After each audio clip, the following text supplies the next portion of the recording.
தாய் பாலில விளக்கெரிச்ச பெண்ணோட கதையை பத்தி உங்களுக்கு தெரியுமா? வாங்க இந்த பதிவுல தெளிவா பார்க்கலாம்.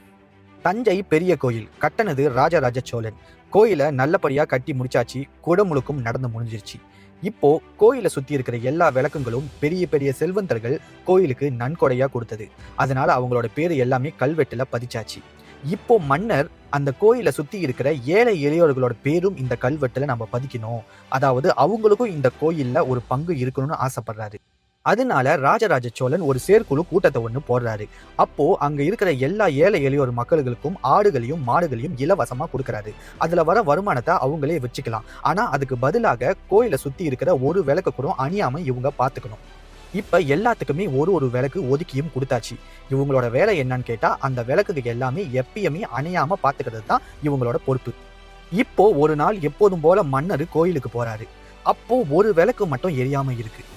இது யாருக்கு ஒதுக்கப்பட்ட விளக்குன்னு பார்த்தா, எழுவத்தூர் மாராயருக்கு ஒதுக்கப்பட்ட விளக்கு. இப்போ எல்லாத்தையுமே கூப்பிட்டு விசாரிக்கவும் ஆரம்பிக்கிறாரு. அப்பதான் மன்னருக்கு தெரிய வருது 7 நாளா இந்த விளக்கு எரியாம தான் இருக்குன்னு சொல்லி. ஏன் எரியல, என்ன காரணம்னு தெரிஞ்சுக்கணும்னு சொல்லி மன்னர் உடனடியா தேர்ல ஏறி மாராயரோட வீட்டுக்கு போறாரு. மாராயரோட வீடோ காவேரி கரை ஓரத்துல ஒரு ஓலை குடிசை. காவலாளிகள் போயிட்டு மாராயா மாராயான்னு கூப்பிடுறாங்க. ஆனா வீட்டுல இருந்து யாருமே வரல. ஆனா அவங்களுக்கு ஒரு பெண்ணோட அழுகை குரல் மட்டும் கேக்குது. கொஞ்ச நேரம் சென்று அந்த குடிசையில இருந்து ஒரு பெண்ணு வெளியே வராங்க.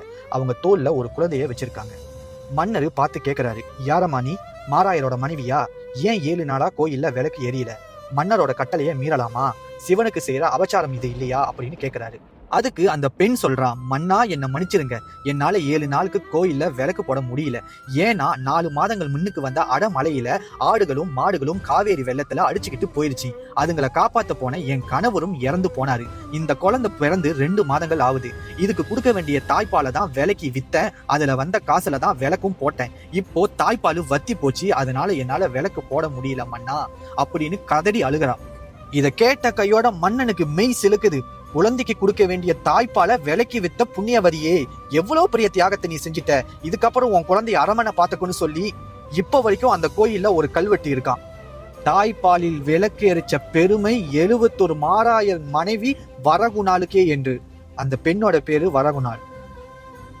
பெண்கள் செய்யற தியாகத்துக்கு அளவே இல்லைன்றதுக்கு இது ஒரு சிறந்த உதாரணம். இந்த வீடியோவை கண்டிப்பா உங்களுக்கு தெரிஞ்ச பெண்கள், அது உங்க தாயா இருக்கலாம், உங்க அக்கா தங்கையா இருக்கலாம், உங்க மனைவியா இருக்கலாம், இல்ல உங்க தோழியா இருக்கலாம், அவங்களுக்கெல்லாம் கண்டிப்பா ஷேர் பண்ணுங்க.